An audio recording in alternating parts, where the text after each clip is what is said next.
Et c'est bien pour ça que la police est là. Alors je vous propose de rejoindre à Genève Tariq Ramadan. Bonsoir Monsieur Ramadan. Vous êtes d'origine égyptienne, je disais avant cette émission, mais vous êtes suisse de nationalité. Vous enseignez l'islam à Genève et la philosophie à Fribourg. Et d'autre part, vous êtes un intellectuel controversé. Alors vous allez avoir un dialogue avec le ministre de l'Intérieur, mais avant de parler de laïcité, de pratique de l'islam, parlons un moment de l'antisémitisme, parce que vous avez écrit récemment un article dans lequel vous avez pointé du doigt, nommément désigné un certain nombre d'intellectuels français auxquels vous avez reproché d'être systématiquement favorables à la politique d'Ariel Sharon uniquement parce qu'ils sont juifs. Alors est-ce qu'en écrivant ces choses-là, d'abord ça vous a valu d'être taxé d'antisémitisme, mais surtout est-ce qu'en écrivant ces choses-là, vous n'êtes pas devant la situation que vos lecteurs qui se trouvent dans les banlieues soient amenés à commettre des actes anti-juifs? Écoutez, j'aimerais d'abord dire une chose en préambule de cette intervention. Par rapport à toute la polémique qui a précédé ma participation à cette émission, j'ai été stupéfait et choqué finalement que certains se posent même la question de savoir s'il faut débattre avec moi. Je pense que il y a une chose qui est claire. Vous savez, quand les Arabes ou les musulmans parlaient mal le français, on parlait pour eux. Et maintenant, quand on s'exprime en français, on aimerait que nous ne parlions plus. Et je pense que c'est dommage. C'est un déficit de démocratie. Et je salue d'ailleurs l'attitude de Sarkozy, de M. Sarkozy, du fait d'avoir accepté ce débat et de s'y être engagé avec ce que j'ai bien entendu, à savoir sans complaisance. Et ça, c'est, je crois, une chose déterminante. J'aimerais dire également que je ne cesse de dire, parce qu'on a dit qu'il ne fallait pas que j'intervienne parce que j'ai un supposé double discours. Alors j'aimerais dire avec fermeté ici que tout ce que je vais dire ce soir, c'est exactement ce que je dis aux musulmans, partout dans les banlieues et dans les cités, et que s'il y avait un double discours, je demande à quiconque, à n'importe quel téléspectateur de le prouver, parce que depuis 15 ans on le dit, et on le répétait encore aujourd'hui, jamais cela n'a été prouvé. Donc il n'y a pas de double discours. Et mon dernier point, c'est de dire aussi que j'affirme avec force que la présence des musulmans et des citoyens français de confession musulmane en France est une énorme chance pour les musulmans, parce qu'ils peuvent débattre, parce qu'ils sont dans un espace démocratique et qu'ils peuvent échanger des idées avec un ministre, avec des autorités locales, et je crois que ça c'est déterminant. Sur la question de l'antisémitisme, non, je n'ai pas dit tout à fait cela, et je répète que je n'ai pas attaqué un certain nombre d'intellectuels parce qu'ils étaient juifs, mais surtout parce qu'ils avaient des attitudes qui devenaient communautaristes et qui parfois, dans leur soutien à la politique israélienne, devenaient aveugles et nous proposaient une lecture biaisée. Alors ma position, elle doit être très claire, et ça me permettra dans l'élan de cette réflexion de poser une question assez claire à M. Sarkozy. Ma position, elle est la condamnation absolue de l'antisémitisme. Je le fais depuis 1994 dans les banlieues avec fermeté, avec une fermeté claire. D'ailleurs, même le mensuel l'Arche, qui est le mensuel du judaïsme français, a mis en évidence que j'étais un des seuls d'ailleurs à prendre des positions très claires contre l'antisémitisme. L'antisémitisme est inacceptable, il faut le condamner, il faut condamner les propos de Mahathir, par exemple, lorsqu'il dit ce qu'il a dit, qu'il soit musulman ou non. Il faut condamner l'incendie criminel qui s'est passé au lycée Glagny. Il faut condamner de la même façon les attentats qui ont eu lieu à Istanbul pendant le week-end dernier comme aujourd'hui. Donc je crois que ces condamnations, elles sont fermes, mais je pense de la même façon, et ça, il n'y a absolument aucune discussion. Maintenant, il faut qu'on distingue les ordres et qu'il faut que nous entrions dans un débat de fond. La première des choses... Monsieur Sarkozy voudrait vous répondre sur ce point. Monsieur Ramadan, c'est une question tellement importante, la question de l'antisémitisme, qu'il faut que nous allions jusqu'au bout des choses. Je n'ai pas aimé votre article, je vous le dis très simplement et bien en face. Pourquoi je ne l'ai pas aimé, monsieur Ramadan? D'abord parce qu'un article, ce n'est pas une intervention, on ne se laisse pas emporter par sa parole. On réfléchit, on écrit, on trempe sa plume. Vous êtes un intellectuel. Cet article, ce n'est pas un hasard. Et pourquoi je ne l'ai pas aimé? Je peux vous le dire bien en face. Parce que voyez-vous, dans mon esprit, on pense avec sa tête, on ne pense pas avec sa race. Quand vous dites qu'un certain nombre d'intellectuels, le juif, Lévi, sous-entendu qu'il ne peut avoir de réflexion qu'en fonction de sa race, ce n'est pas une maladresse, comme vous l'avez dit. C'est une faute. Et je vais m'en expliquer sur deux autres points. Emporté par votre élan, monsieur Ramadan, vous avez été jusqu'à dire que d'autres étaient juifs, alors qu'ils ne l'étaient même pas. C'est de l'amalgame. Et l'amalgame, c'est du racisme. Et enfin, troisième élément. Une seconde, juste un mot. Troisième élément. Je vais vous dire pourquoi c'est une faute. Parce que les Juifs, c'est pas comme les Auvergnats ou les Parisiens. Il y a eu la Shoah. Il y a eu 6 millions de Juifs qui ont été conduits dans les conditions que l'on sait. Il y en a un seul qui a dit que c'était un détail. C'est une honte. Et quand on parle du Juif Lévi ou du Juif Glucksmann, on fait l'impasse sur ce qu'a été la Shoah. Nous ne l'avons pas oublié. Monsieur Ramadan, c'était pas une maladresse, c'était une faute. Et quand on fait une faute, je vous le dis très simplement, on doit s'en excuser. Monsieur Ramadan.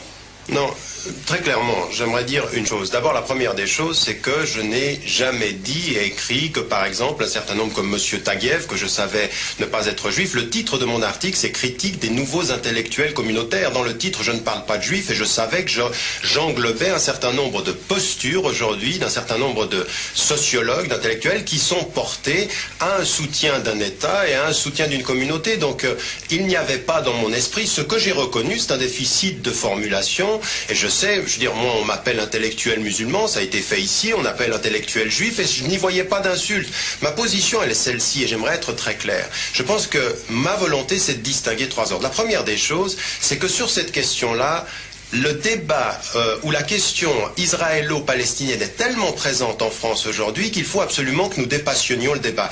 Et je suis désolé de voir qu'après cet article-là, la passion qui s'est prise et les propos qu'on a tenus, les insultes qu'on a eues à mon égard sont vraiment dommageables et je ne pense pas que c'est comme ça qu'on dépassera ces questions-là. La deuxième des choses que je voulais mettre en évidence, c'est qu'il faut que nous distinguions les ordres. Je peux en France, comme n'importe où dans le monde, avoir une critique de n'importe quel État sans être taxé d'antisémitisme. Je veux dire par là que quand je critique la politique israélienne, je ne suis pas antisémite, que quand je critique la politique séoudienne, je ne suis pas islamophobe. Il faut qu'on puisse dire ces choses-là et qu'on ne dérive pas vers des postures. Mon texte n'est pas antisémite, je combats l'antisémitisme avec la plus farouche des postures et même vos services de renseignement, Monsieur Sarkozy, devraient vous tenir au courant de ce que je dis dans les banlieues françaises, à savoir que l'antisémitisme c'est non. Et la troisième des choses, c'est qu'il ne faut pas que nous fassions une hiérarchie dans notre lutte contre le racisme, Monsieur Sarkozy. Il y a aujourd'hui en France un antisémitisme, il faut le condamner, mais il y a un racisme anti-arabe, il y a un racisme anti-noir, il y a un racisme islamophobe aujourd'hui. Il ne faut pas que nous fassions de distinction entre ces racismes-là, il faut les condamner tous et de la même façon. Alors j'aimerais faire un appel et j'aimerais juste vous demander une chose, Monsieur Sarkozy. Laissez-moi terminer, juste vous demander une chose parce qu'elle me paraît très importante, Monsieur Sarkozy.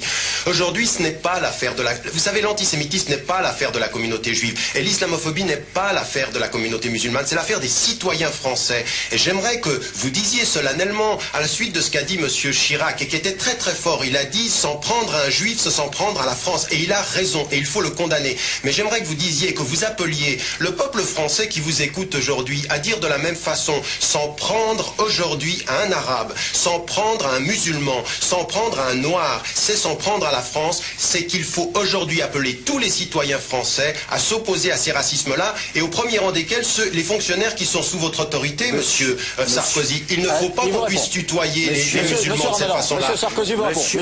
Monsieur Ramadan, je note que vous avez reconnu une maladresse là où il y avait une faute. Moi, je suis ministre de l'Intérieur. Je suis ministre de l'Intérieur depuis 19 mois. Moi, je ne suis pas entouré d'un halo de suspicion d'antisémitisme ou de racisme. Monsieur Ramadan, il faut bien que vous disiez une chose. Quand tant de gens suspectent votre discours, c'est pas le monde entier qui a tort, c'est peut-être vous qui devez faire votre introspection. Alors je vais vous dire une chose, parce que moi je ne fuis pas, Monsieur Ramadan. Il n'y a rien dans mon esprit qui ressemble plus à celui qui n'aime pas les Juifs que celui qui n'aime pas les Arabes.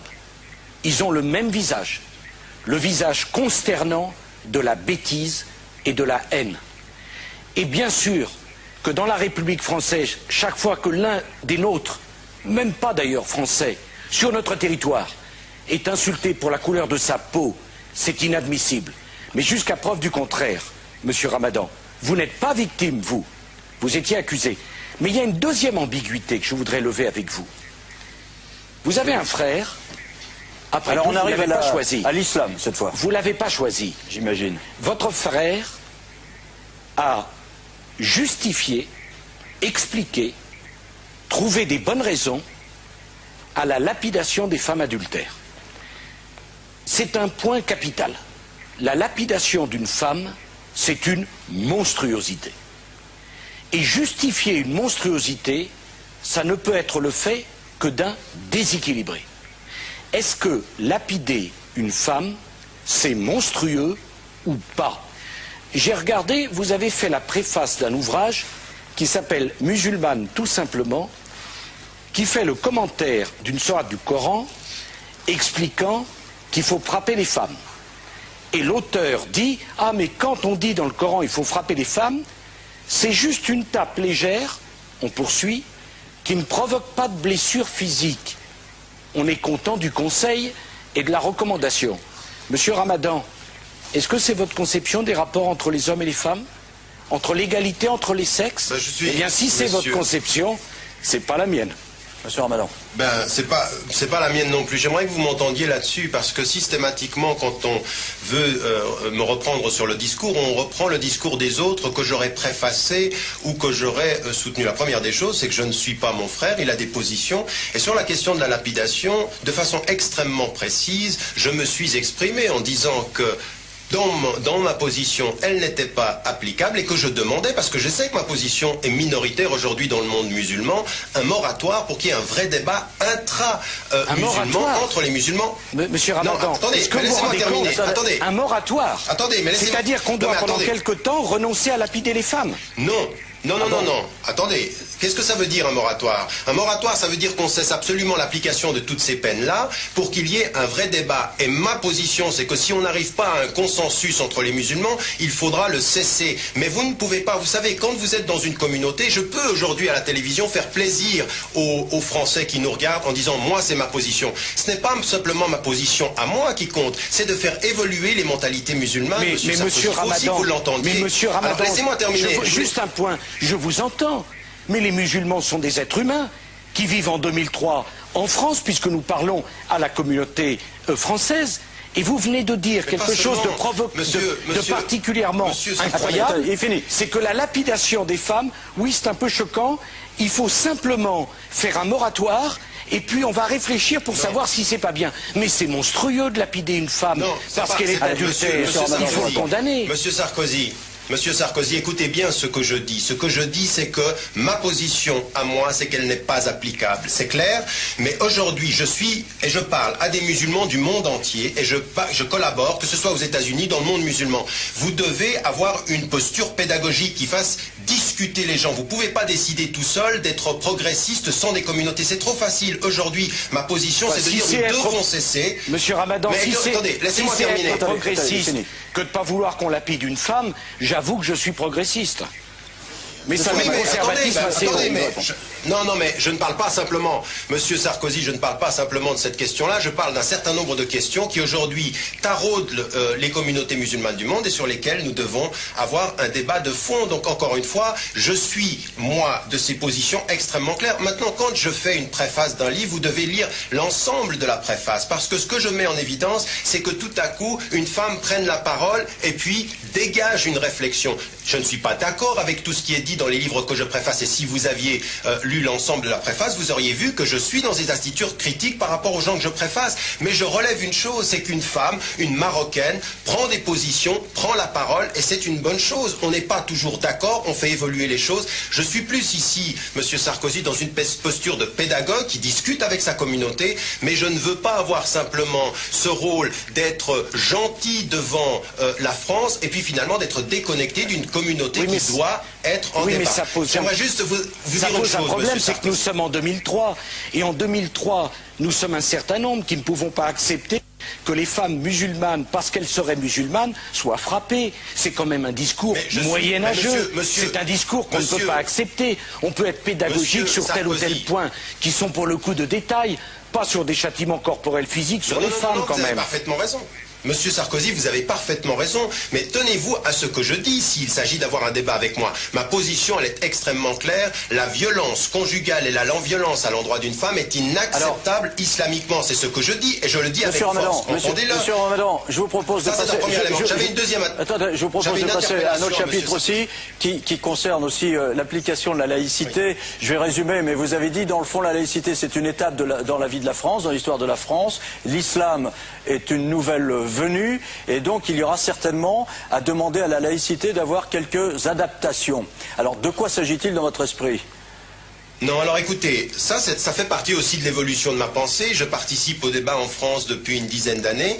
Et c'est vrai que dans un premier temps, j'entendais beaucoup ceux qui sont, ceux que Sarkozy a même appelé les intégristes de la laïcité, un certain nombre de laïcards, si je puis dire, qui nous donnaient une perception de la laïcité que je n'avais finalement pas suffisamment étudiée. Alors j'ai travaillé avec des spécialistes de la laïcité, que ce soit M. Boussinès, M. Poula, M. Morino, la Ligue de l'enseignement, pour me rendre compte finalement que non, ce n'est pas vrai. Aujourd'hui, la loi de 1905 convient parfaitement aux musulmans, aux citoyens français, qu'il s'agit de l'appliquer de façon totale, stricte et égalitaire, et sans complaisance, mais de façon égalitaire. Donc ma position sur ce plan-là, elle n'est pas du tout d'une adaptation de la laïcité, parce que finalement, en l'étudiant, on s'aperçoit que les latitudes qui sont offertes aux musulmans en France sont extrêmement importantes. Et en plus, en tant que citoyen, il leur est offert de s'organiser. Alors j'avais une interpellation à faire à M. Sarkozy concernant justement le Conseil français du culte musulman. Je crois qu'il faut qu'on reconnaisse une chose, M. Sarkozy, et je le dis aussi avec d'autant plus de sincérité, que je n'ai aucun rôle à jouer, contrairement à ce qu'on dit, que j'aimerais être le représentant de l'islam de France. Ça ne veut rien dire. L'islam de France est divers. Je ne suis qu'un partenaire ou une voix parmi une tendance parmi d'autres. Il y en a de multiples. Je crois qu'il faut aussi qu'on sache cette diversité-là. Et donc je ne joue aucun rôle institutionnel et je n'en jouerai pas puisque je ne suis pas français. Donc ma question, elle est celle-ci. Vous avez un temps d'avance, je dois dire que vous avez un temps d'avance sur la classe politique française parce que vous prenez acte de cette réalité et vous avez voulu normaliser le fait musulman dans ce pays. Et ça, je crois qu'il faut le saluer. Vous avez réussi clairement là où vos prédécesseurs, en particulier la gauche plurielle, avaient échoué. Et vous avez monté ce conseil du culte, ce conseil français du culte musulman. Alors je crois qu'on vous fait un faux procès. Alors de ce faux procès, je vais arriver à une vraie question. Le faux procès, c'est celui de dire, en fait, la composition du culte ne conviendrait pas à la France, à la laïcité, à la démocratie. Je crois qu'il y a une chose qu'il faut dire dans le strict respect de la laïcité. Les institutions représentatives des religions ne doivent pas rendre compte à l'État de leur composition. La nature de la composition n'est pas du registre de l'État. Quelle est votre question, M. Ramadan? Parce qu'il faut qu'on avance, malheureusement. Oui, mais simplement une chose, c'est-à-dire qu'on ne demande pas aux protestants, ni aux catholiques, ni aux juifs qui composent le consistoire. Ça peut être des libéraux, même des intégristes, tant qu'on respecte. C'est la nature des propositions et des décisions qui comptent. Alors, Monsieur Sarkozy, vous avez mené de façon très volontariste cette opération. Elle est arrivée aujourd'hui à un moment donné où nous sommes dans un système hybride entre des élections à la base et finalement un conseil coopté. J'aimerais... Si nous voulons tous l'islam de France, nous devons aller vers une triple sorte d'indépendance. Une indépendance politique, une indépendance financière, intellectuelle et religieuse en l'occurrence. Alors votre question. Et jusqu'à aujourd'hui, votre relation a été très très forte avec les États étrangers et votre implication dans ce conseil est très importante. Qu'est-ce que vous envisagez à l'avenir? Parce que ce que l'on veut, c'est un conseil du culte indépendant politiquement. Alors, j'aimerais savoir, est-ce que pour vous aujourd'hui... Monsieur Sarkozy vous répond. On va aller vers l'indépendance politique. Trois choses. D'abord, je souhaite débarrasser l'islam des influences étrangères. Les musulmans français sont majeurs et vaccinés, comme l'on dit. C'est à eux de se débrouiller. Deuxième chose, j'ai eu à faire face à une double incompréhension. Une partie de la communauté musulmane qui avait peur du regard de l'autre, et une partie de la communauté nationale qui avait peur des musulmans. Il a fallu surmonter cette peur, parce que c'est la peur qui crée les conditions du racisme. Je dis les mêmes droits et les mêmes devoirs, mais à mon tour de vous renvoyer la question. Vous voulez vous présenter comme quelqu'un qui veut faire construire et faire avancer. Alors demandez à ceux qui nous écoutent et qui sont de confession musulmane de ne pas mettre le voile à leurs enfants à l'école, d'accepter quand on est une femme de se faire soigner par un médecin homme s'il se trouve qu'il est là, de ne pas demander d'horaire spécifique dans les piscines, de se découvrir sur les papiers d'identité. J'ai dû faire mettre dehors une égyptienne qui était depuis 3 ans en France, à Rennes, parce qu'elle a refusé d'enlever son voile pour faire sa photo d'identité. Monsieur Ramadan, quand on veut s'intégrer, il y a la communauté nationale qui doit s'ouvrir. Mais celui qui veut être accueilli doit faire un effort. Moi, quand je vais dans une mosquée, et ça m'arrive, je retire mes chaussures. Parce que c'est conforme à la coutume, aux habitudes. Eh bien, dans nos écoles, on est tête nue. Dans nos hôpitaux, on ne choisit pas le sexe de son médecin. Dans nos piscines, on est homme et femme. Dans nos administrations, on n'a ni la kippa, ni le voile, ni la croix sur le ventre lorsque l'on répond à un fonctionnaire. Si vous voulez qu'on vous croie dans vos protestations de modération, alors demandez aux musulmans de France de faire cet effort d'intégration en renonçant, pour certains, à faire de la provocation. Alors, monsieur Ramadan, rapidement, parce que le temps s'est beaucoup écoulé.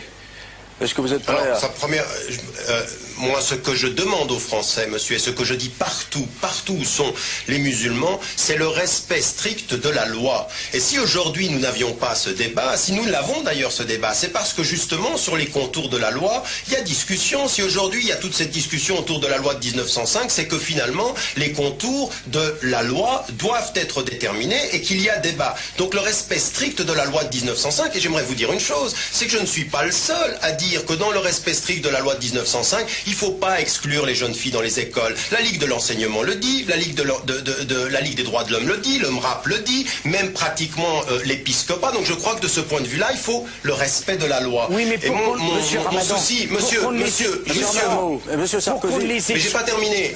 J'ai pas terminé. Vous m'avez dit une chose sur les hôpitaux. Mais pour qu'on ne les exclue pas, ces jeunes filles. Bon, moi non plus, je ne suis pas pour qu'on les exclue. Parce que je ne suis pas pour qu'on ait des écoles confessionnelles musulmanes où on ne sache pas ce qui se passe dedans. Et où ça soit la règne de l'extrémisme. Mais pour qu'on les exclue pas, alors il faut qu'au lieu de mettre le voile complet, parce qu'on n'arrive pas à l'école de la République, la tête couverte, alors il faut faire comme on a fait à Orléans, un petit bandana sous les cheveux, qui est un signe d'appartenance à la confession musulmane, mais qui n'est pas un signe ostentatoire. Pourquoi on n'arrive pas à cela? Parce que quand on veut réussir l'intégration, il faut que des deux côtés on fasse un effort. C'est pas la République de s'adapter. Monsieur Sarkozy, vous avez parfaitement raison et Dieu sait si. Alors, moi j'ai toujours dit, je le dis en toutes circonstances, aujourd'hui il faut ce dialogue-là et s'il faut en arriver là... Il faut retirer le voile. Est-ce que c'est ce que vous dites? Non, je dis que... non, parce que... mais c'est pas ce que la loi dit, monsieur Sarkozy. Non, c'est pas ce que la loi dit. La jurisprudence, monsieur, la jurisprudence du Conseil d'État est précise. Pas de signe ostentatoire. Le foulard, le foulard qui couvre tous les cheveux, les épaules et le cou, c'est ostentatoire. Est-ce que vous demandez, oui ou non, aux jeunes filles musulmanes de mettre un signe discret d'appartenance? J'aurais préfacé ou que j'aurais soutenu. La première des choses, c'est que je ne suis pas mon frère, il a des positions. Et sur la question de la lapidation, de façon extrêmement précise, je me suis exprimé en disant que dans ma position, elle n'était pas applicable et que je demandais, parce que je sais que ma position est minoritaire aujourd'hui dans le monde musulman, un moratoire pour qu'il y ait un vrai débat intra-musulman entre les musulmans. Monsieur Ramadan, attendez, laissez-moi terminer. Attendez. Un moratoire. Attendez, mais laissez-moi... C'est-à-dire qu'on doit pendant quelque temps renoncer à lapider les femmes. Non. Non. Attendez, qu'est-ce que ça veut dire un moratoire? Un moratoire, ça veut dire qu'on cesse absolument l'application de toutes ces peines-là pour qu'il y ait un vrai débat. Et ma position, c'est que si on n'arrive pas à un consensus entre les musulmans, il faudra le cesser. Mais vous ne pouvez pas, vous savez, quand vous êtes dans une communauté, je peux aujourd'hui à la télévision faire plaisir aux Français qui nous regardent en disant, moi c'est ma position. Ce n'est pas simplement ma position à moi qui compte, c'est de faire évoluer les mentalités musulmanes. Mais monsieur Ramadan, vous l'entendiez. Mais monsieur Ramadan, alors laissez-moi terminer. Juste un point. Je vous entends, mais les musulmans sont des êtres humains qui vivent en 2003 en France, puisque nous parlons à la communauté française. Et vous venez de dire quelque chose de particulièrement incroyable, c'est que la lapidation des femmes, oui, c'est un peu choquant, il faut simplement faire un moratoire et puis on va réfléchir pour savoir si c'est pas bien. Mais c'est monstrueux de lapider une femme parce qu'elle est adultère, il faut le condamner. Monsieur Sarkozy, Monsieur Sarkozy, écoutez bien ce que je dis. Ce que je dis, c'est que ma position à moi, c'est qu'elle n'est pas applicable. C'est clair? Mais aujourd'hui, je suis et je parle à des musulmans du monde entier et je collabore, que ce soit aux États-Unis, dans le monde musulman. Vous devez avoir une posture pédagogique qui fasse discuter les gens. Vous ne pouvez pas décider tout seul d'être progressiste sans des communautés. C'est trop facile. Aujourd'hui, ma position, c'est de dire nous devons cesser. Monsieur Ramadan, mais si attendez, laissez-moi terminer. Être progressiste que de ne pas vouloir qu'on lapide une femme, j'avoue que je suis progressiste. Mais ça Oui, met le conservatisme assez haut. Non, mais je ne parle pas simplement, Monsieur Sarkozy, je ne parle pas simplement de cette question-là, je parle d'un certain nombre de questions qui aujourd'hui taraudent les communautés musulmanes du monde et sur lesquelles nous devons avoir un débat de fond. Donc encore une fois, je suis, moi, de ces positions extrêmement claires. Maintenant, quand je fais une préface d'un livre, vous devez lire l'ensemble de la préface, parce que ce que je mets en évidence, c'est que tout à coup, une femme prenne la parole et puis dégage une réflexion. Je ne suis pas d'accord avec tout ce qui est dit dans les livres que je préface, et si vous aviez lu l'ensemble de la préface, vous auriez vu que je suis dans des attitudes critiques par rapport aux gens que je préface. Mais je relève une chose, c'est qu'une femme, une Marocaine, prend des positions, prend la parole, et c'est une bonne chose. On n'est pas toujours d'accord, on fait évoluer les choses. Je suis plus ici, Monsieur Sarkozy, dans une posture de pédagogue qui discute avec sa communauté, mais je ne veux pas avoir simplement ce rôle d'être gentil devant la France, et puis finalement d'être déconnecté d'une communauté qui doit être en débat. J'aimerais juste vous dire une chose. Le problème, c'est que nous sommes en 2003, et en 2003, nous sommes un certain nombre qui ne pouvons pas accepter que les femmes musulmanes, parce qu'elles seraient musulmanes, soient frappées. C'est quand même un discours moyenâgeux. C'est un discours qu'on ne peut pas accepter. On peut être pédagogique sur tel ou tel point, qui sont pour le coup de détail, pas sur des châtiments corporels physiques sur les femmes quand même. Vous avez parfaitement raison.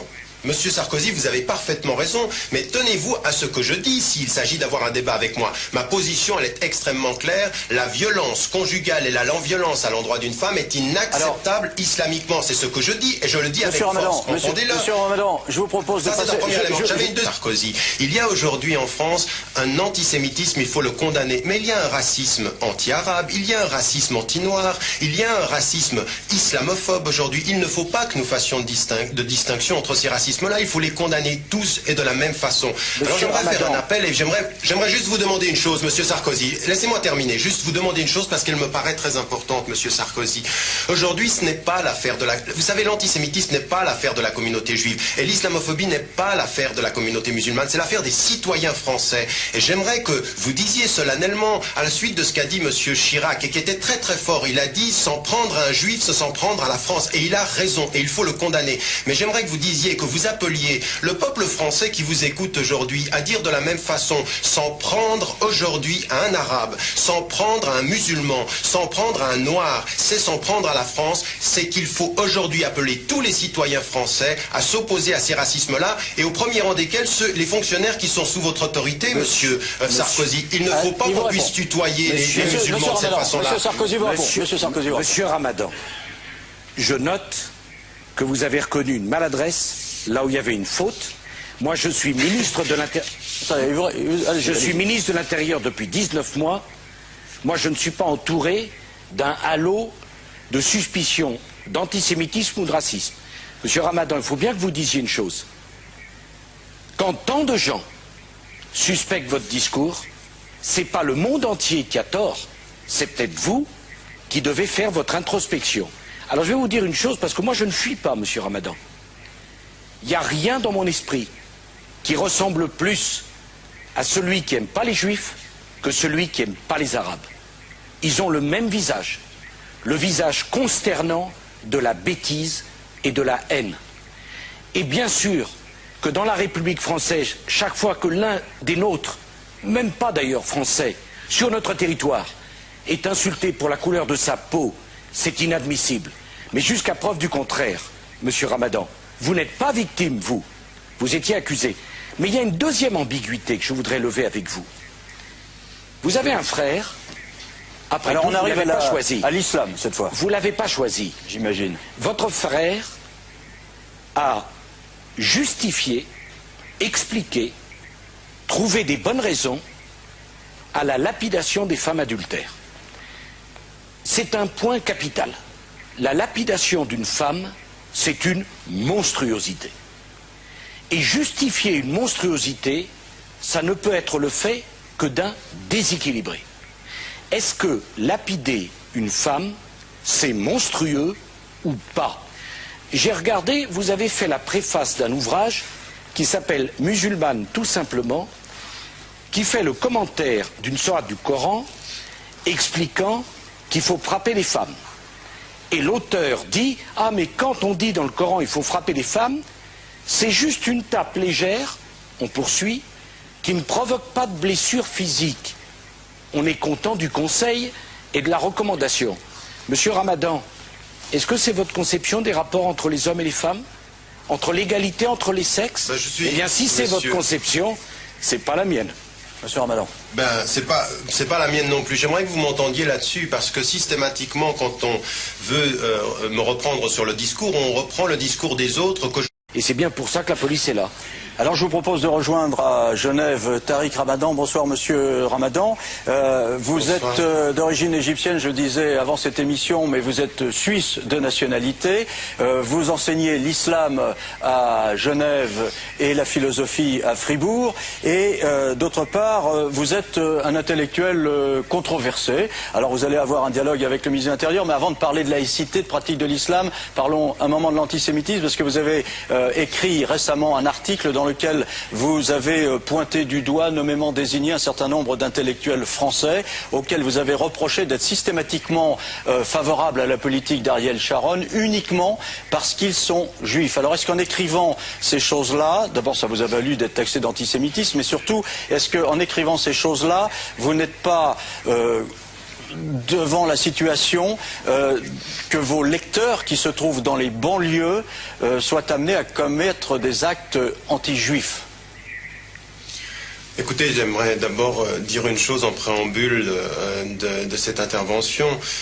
Par rapport à toute la polémique qui a précédé ma participation à cette émission, j'ai été stupéfait et choqué finalement que certains se posent même la question de savoir s'il faut débattre avec moi. Je pense que il y a une chose qui est claire. Vous savez, quand les Arabes ou les musulmans parlaient mal le français, on parlait pour eux, et maintenant, quand on s'exprime en français, on aimerait que nous ne parlions plus. Et je pense que c'est dommage. C'est un déficit de démocratie, et je salue d'ailleurs l'attitude de Sarkozy, de M. Sarkozy, du fait d'avoir accepté ce débat et de s'y être engagé avec ce que j'ai bien entendu, à savoir sans complaisance, et ça c'est, je crois, une chose déterminante. J'aimerais dire également que je ne cesse de dire, parce qu'on a dit qu'il ne fallait pas que j'intervienne parce que j'ai un supposé double discours, alors j'aimerais dire avec fermeté ici que tout ce que je vais dire ce soir, c'est exactement ce que je dis aux musulmans, partout dans les banlieues et dans les cités, et que s'il y avait un double discours, je demande à quiconque, à n'importe quel téléspectateur de le prouver, parce que depuis 15 ans on le dit et on le répétait encore aujourd'hui, jamais cela n'a été prouvé. Donc il n'y a pas de double discours. Et mon dernier point, c'est de dire aussi que j'affirme avec force que la présence des musulmans et des citoyens français de confession musulmane en France est une énorme chance pour les musulmans, parce qu'ils peuvent débattre, parce qu'ils sont dans un espace démocratique et qu'ils peuvent échanger des idées avec un ministre, avec des autorités locales, et je crois que ça c'est déterminant. Sur la question de l'antisémitisme, non, je n'ai pas dit tout à fait cela, et je répète que je n'ai pas attaqué un certain nombre d'intellectuels parce qu'ils étaient juifs, mais surtout parce qu'ils avaient des attitudes qui devenaient communautaristes et qui parfois, dans leur soutien à la politique israélienne, devenaient aveugles et nous proposaient une lecture biaisée. Alors ma position, elle doit être très claire, et ça me permettra dans l'élan de cette réflexion de poser une question assez claire à M. Sarkozy. Ma position, elle est la condamnation absolue de l'antisémitisme. Je le fais depuis 1994 dans les banlieues avec fermeté, avec une fermeté claire. D'ailleurs, même le mensuel l'Arche, qui est le mensuel du judaïsme français, a mis en évidence que j'étais un des seuls d'ailleurs à prendre des positions très claires contre l'antisémitisme. L'antisémitisme est inacceptable, il faut le condamner, il faut condamner les propos de Mahathir, par exemple, lorsqu'il dit ce qu'il a dit, qu'il soit musulman ou non. Il faut condamner l'incendie criminel qui s'est passé au lycée Glani. Il faut condamner de la même façon les attentats qui ont eu lieu à Istanbul pendant le week-end dernier comme aujourd'hui. Donc je crois que ces condamnations, elles sont fermes, mais je pense de la même façon, et ça, il n'y a absolument aucune discussion. Maintenant, il faut qu'on distingue les ordres et qu'il faut que nous entrions dans un débat de fond. La première des choses... Monsieur Sarkozy voudrait vous répondre sur ce point. Monsieur Ramadan, c'est une question tellement importante, la question de l'antisémitisme, qu'il faut que nous allions jusqu'au bout des choses. Je n'ai pas aimé votre article, je vous le dis très très simplement et bien en face. Pourquoi je ne l'ai pas aimé, monsieur Ramadan? D'abord parce qu'un article, ce n'est pas une intervention, on ne se laisse pas emporter par sa parole. On réfléchit, on écrit, on trempe sa plume. Vous êtes un intellectuel. Cet article, ce n'est pas un hasard. Et pourquoi je ne l'ai pas aimé? Je peux vous le dire bien en face. Parce que voyez-vous, dans mon esprit, on pense avec sa tête, on ne pense pas avec sa race. Quand vous dites qu'un certain nombre d'intellectuels, le juif, Lévi, sous-entendu qu'il ne peut avoir de réflexion qu'en fonction de sa race, ce n'est pas une maladresse, comme vous l'avez dit. C'est une faute. Et je vais m'en expliquer sur deux autres points. Emporté par votre élan, monsieur Ramadan, vous avez été jusqu'à dire que d'autres étaient juifs, alors qu'ils ne l'étaient même pas. C'est de l'amalgame. Et l'amalgame, c'est du racisme. Non. Et enfin, troisième élément. Une seconde, juste un mot. Troisième élément. Je vais vous dire pourquoi c'est une faute. Parce que les juifs, c'est pas comme les Auvergnats ou les Parisiens. Il y a eu la Shoah. Il y a eu 6 millions de juifs qui ont été conduits dans les conditions que l'on sait. Il y en a un seul qui a dit que c'était un détail. C'est une honte. Et quand on parle du juif Lévi ou du juif Glucksmann, on fait l'impasse sur ce qu'a été la Shoah. Nous ne l'avons pas oublié. Monsieur Ramadan, c'était pas une maladresse. C'était une faute.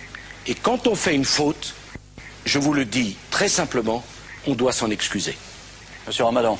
Non, très clairement, j'aimerais dire une chose. D'abord, la première des choses, c'est que je n'ai jamais dit et écrit que, par exemple, un certain nombre comme M. Taguieff, que je savais ne pas être juif, le titre de mon article, c'est « Critique des nouveaux intellectuels communautaires ». Dans le titre, je ne parle pas de juifs et je savais que j'englobais un certain nombre de postures aujourd'hui, d'un certain nombre de sociologues, d'intellectuels qui sont portés à un soutien d'un État et à un soutien d'une communauté. Donc, il n'y avait pas dans mon esprit, ce que j'ai reconnu, c'est un déficit de formulation.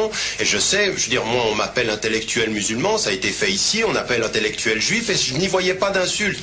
Ma position, elle est celle-ci, et j'aimerais être très clair. Je pense que ma volonté, c'est de distinguer 3 ordres. La première des choses, c'est que sur cette question-là, le débat ou la question israélo-palestinienne est tellement présente en France aujourd'hui qu'il faut absolument que nous dépassionnions le débat.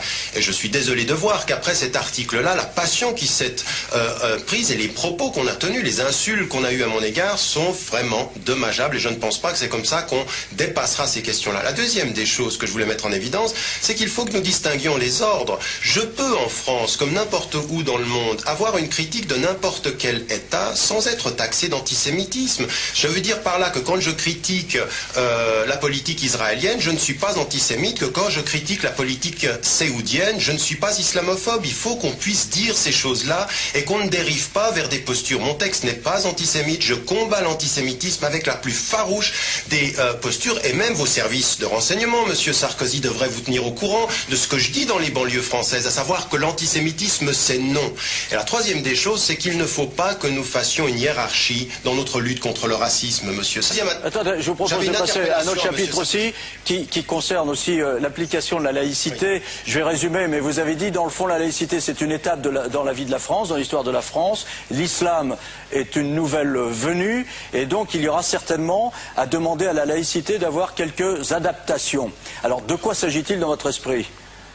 Non, alors écoutez, ça fait partie aussi de l'évolution de ma pensée. Je participe au débat en France depuis une dizaine d'années.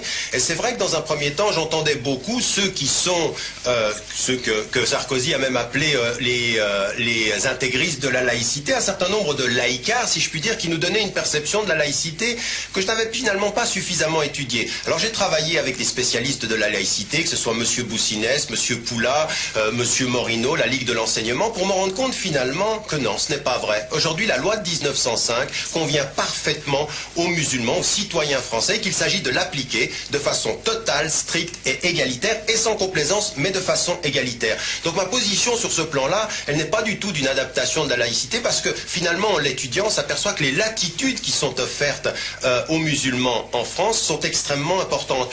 Et en plus, en tant que citoyen, il leur est offert de s'organiser. Alors j'avais une interpellation à faire à M. Sarkozy concernant justement le Conseil français du culte musulman. Je crois qu'il faut qu'on reconnaisse une chose, M. Sarkozy, et je le dis aussi avec d'autant plus de sincérité que je n'ai aucun rôle à jouer, contrairement à ce qu'on dit, que j'aimerais être le représentant de l'islam de France. Ça ne veut rien dire. L'islam de France est divers. Je ne suis qu'un partenaire ou une voix parmi une tendance parmi d'autres. Il y en a de multiples et je crois qu'il faut aussi qu'on sache cette diversité-là. Et donc je ne joue aucun rôle institutionnel et je n'en jouerai pas puisque je ne suis pas français.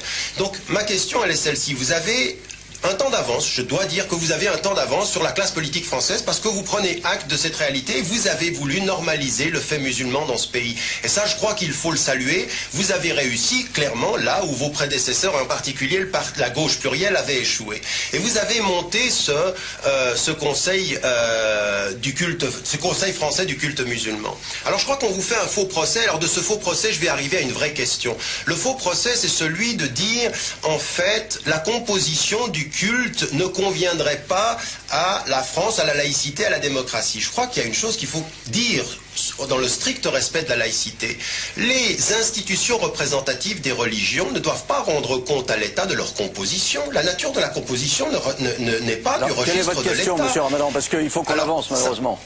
Oui, mais simplement une chose, c'est-à-dire qu'on ne demande pas aux protestants, ni aux catholiques, ni aux juifs qui composent le consistoire. Ça peut être des libéraux, même des intégristes, tant qu'on respecte. C'est la nature des propositions et des décisions qui compte. Alors, monsieur Sarkozy, vous avez mené de façon très volontariste cette opération. Elle est arrivée aujourd'hui à un moment donné où nous sommes dans un système hybride entre des élections à la base et finalement un conseil coopté. J'aimerais...